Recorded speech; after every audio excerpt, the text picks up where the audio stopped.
Bonjour et bienvenue dans le podcast de Sawyer Inspiration. Aujourd'hui, on va parler du jugement et comment le dépasser, comment dépasser le jugement des autres. Je me présente, Thomas Troc alias Sawyer Omag, pour vous donner un élan de motivation. On se retrouve tout de suite dans l'épisode.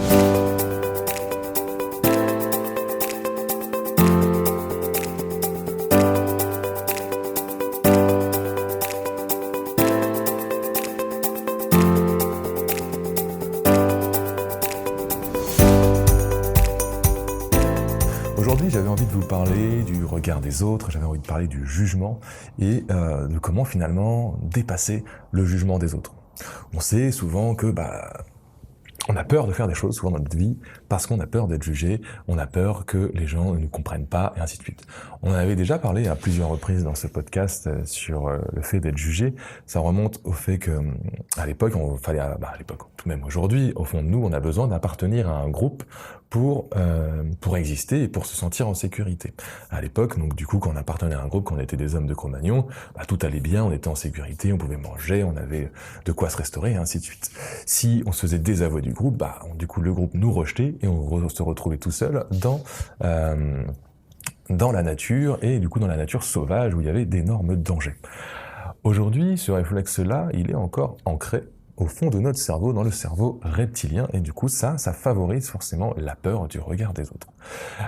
Ça c'est un fait. C'est un fait, il y a pas mal de scientifiques qui ont parlé autour de cette thématique, ce sujet. Je trouve ça très intéressant aussi de revenir jusqu'à là.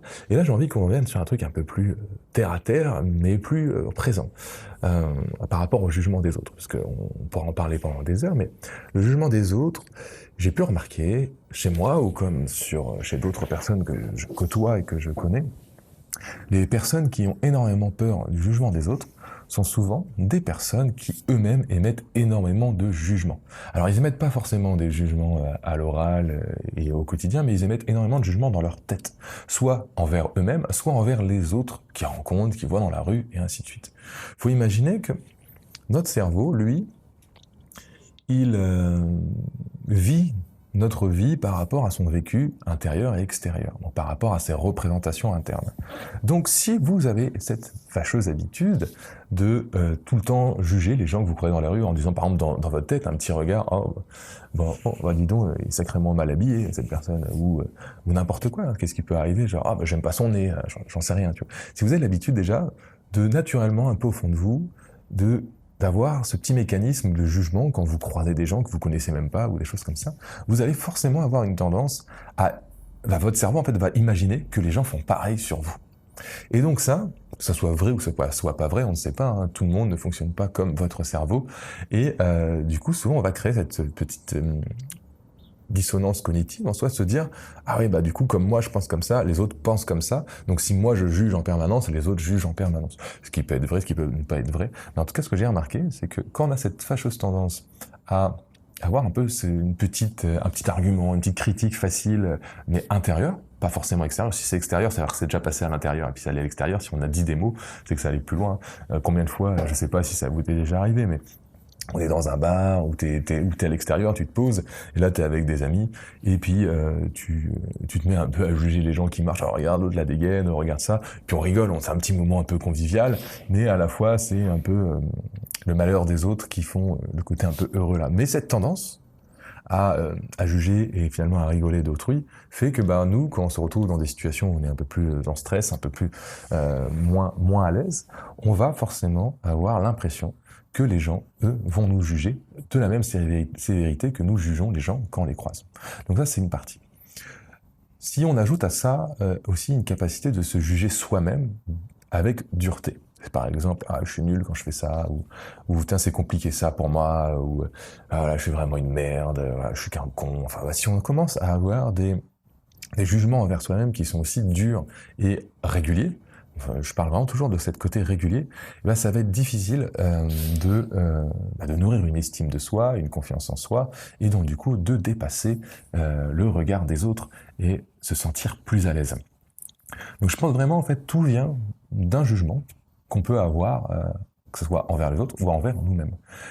Quand on a cette tendance, ça fait partie d'une des clés, hein, on va dire, pour essayer d'être plus à l'aise et de se sentir mieux face au regard des autres, hein. Il y a plein de petites clés, hein. L'idée, c'est de trouver celle qu'on a besoin, et c'est pour ça que le fait de faire un podcast, le fait d'échanger autour de ces thématiques, ça vous donne forcément d'autres modèles mentales, d'autres idées qui vont vous permettre, vous, d'aiguiller, de se dire « Ah ouais, c'est vrai que ça, je le fais souvent, bah, je vais voir, je vais peut-être essayer d'arrêter un peu de juger les gens dans ma tête. » Moi, ce que je dis, c'est un peu de mettre un stop au cerveau. Moi, j'ai cette fâcheuse tendance d'avoir facilement, intérieurement, pas forcément extérieurement, mais intérieurement, une observation qui est pas toujours positive, voilà, on va dire. Une observation sur les gens que je croise et tout, ou sur pas forcément que les gens que je croise, mais aussi sur la manière que les gens pensent, ou sur les actions que les gens font. Et j'ai vite des critiques assez tranchées qui se disent en mode bah tiens, cette action-là, elle est à moitié débile, ces choses-là. Et j'ai remarqué que plus j'allais dans cette tendance, plus moi-même j'avais peur du regard des autres et ce que les autres pouvaient penser de moi, et plus j'essayais de faire un stop et me dire bon ok, cette personne elle est comme ça, elle a fait une action que peut-être j'aurais fait différemment et que peut-être que je trouve pas adéquate dans le sujet, ok, ça pourquoi pas, mais ce n'est pas grave.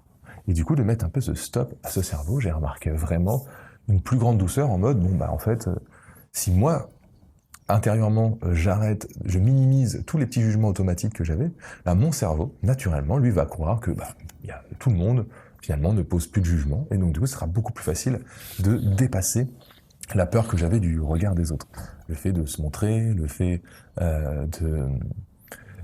comment dire, le fait d'aller de se mettre en avant, comme sur des vidéos YouTube ou des choses comme ça, hein. C'est fallu passer par plein d'étapes, hein. Il y a eu plein d'étapes, moi, pour me sentir de plus en plus à l'aise à créer des vidéos et puis les faire après d'une manière beaucoup plus simple, voilà, qui me convient mieux, en fait, finalement, hein. L'idée, c'est toujours se trouver qu'est-ce qui nous convient et pas forcément ce que les autres veulent. Il faut des fois trouver un équilibre hein, quand on veut faire du business ou des choses comme ça. J'adore la thématique entrepreneuriale, projet et tout.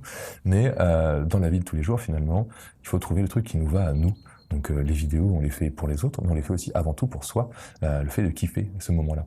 Et donc du coup, le jugement des autres, je trouve que c'est quelque chose qui peut vite nous limiter dans tous les domaines de notre vie, que ce soit dans la mise en place d'un nouveau sport, d'un projet personnel, ou des choses comme ça. Il y a énormément de domaines que ça impacte, et je pense que c'est un sujet que quasiment tout le monde, je pense, est touché dans une des sphères de sa vie, hein, dans un domaine en particulier. Voilà, chacun, genre, il y a des gens qui peuvent être très à l'aise en sport et puis vont être moins à l'aise à prendre la parole en public alors qu'ils doivent le faire dans leur vie, par exemple. Donc je pense qu'on a tous des zones où on est beaucoup plus de confort et des zones où on est beaucoup plus mal à l'aise, et des fois peut-être que c'est le jugement des autres qui nous empêche de passer à l'action.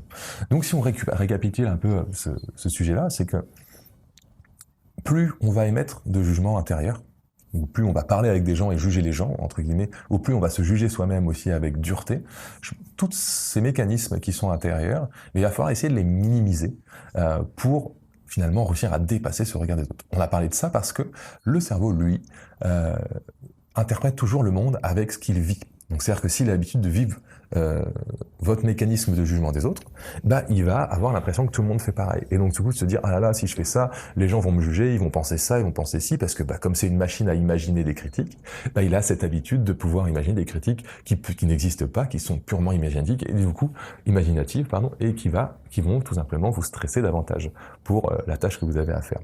Donc je vous amène en fait finalement à vous éveiller un petit peu là-dessus, de prendre le temps de vous poser la question, de vous observer un peu intérieurement, et est-ce que vous vous critiquez durement?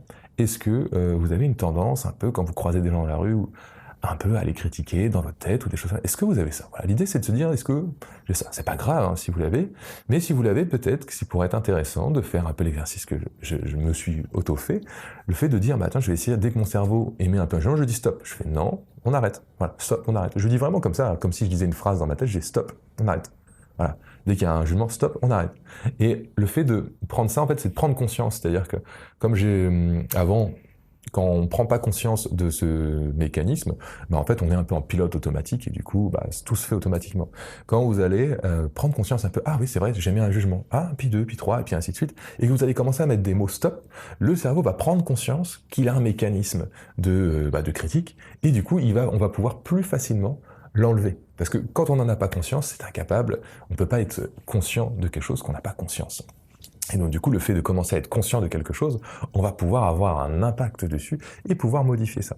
Donc je vous invite vraiment à essayer ça, d'essayer de vous juger avec plus de sympathie et de bienveillance surtout, voilà, de dire bah, je fais de mon mieux, j'avance. Là, c'est quand c'est personnel. Je sais que bah, des fois, j'ai pas les résultats que j'ai envie, mais je fais tout en tout cas pour essayer de les avoir, ou je vais essayer de faire mieux la prochaine fois, et ainsi de suite. Vous pouvez trouver en fait ce mécanisme qui vous va. Pour tout ce qui est critique des autres, bah, tout simplement se dire à chaque fois que vous vous sentez votre corps, votre tête émettre une critique envers quelqu'un dans votre tête, bah, vous dire stop. Non, d'une, ça ne me regarde pas, et c'est comme ça, c'est pas grave. J'ai pas besoin de critiquer cette personne-là.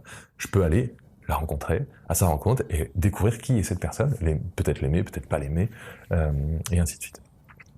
Donc je vous invite vraiment à prendre ce moment de conscience sur le fait de est-ce que vous êtes dur avec vous-même, est-ce que vous jugez les autres facilement, et d'essayer d'apprendre à mettre un peu ce stop, de se mettre ce stop, et juste là pour mettre un peu en lumière. C'est comme si on mettait un projecteur sur oh là là, je viens de faire le truc que je devais pas faire, oh, je viens de faire encore le truc que je devais pas faire. Et plus vous allez avoir en fait ce système de j'observe les trucs que j'aimerais un peu moins faire, là, plus ça va diminuer naturellement, voilà, et sans vos efforts. Il n'y a pas besoin de se dire dans 30 jours j'arrête, non, il suffit juste de prendre conscience, d'avancer pas à pas. C'est pas une histoire de temps, le développement personnel, c'est une histoire de processus, c'est-à-dire qu'on met en place quelque chose et puis on voit un peu ce que ça fait. Et puis j'ai envie de vous donner un défi, si vous étiez dans ce cas-là, d'essayer d'analyser après, ou de ressentir, ça dépend comment vous voyez la perception de vous-même, de se dire, ok, maintenant que j'arrive à émettre moins de jugement et que je suis aussi un jugement plus doux envers moi-même, comment je me sens dans les nouvelles activités que je dois entreprendre, comment je me sens dans les nouveaux projets, comment je me sens quand je dois prendre la parole, est-ce que finalement je me sens pas un peu plus détendu ? Moi, je pense que la réponse sera oui, mais le mieux, comme je dis toujours, c'est que c'est par votre propre expérience que vous pourrez être sûr que les choses font des véritables changements chez vous. Et ça, c'est important. Donc en tout cas, si vous avez apprécié l'épisode du jour, je vous propose de vous abonner à la chaîne, parce que ça me permettra de continuer à faire des vidéos et de garder une certaine motivation, qui n'est pas toujours simple.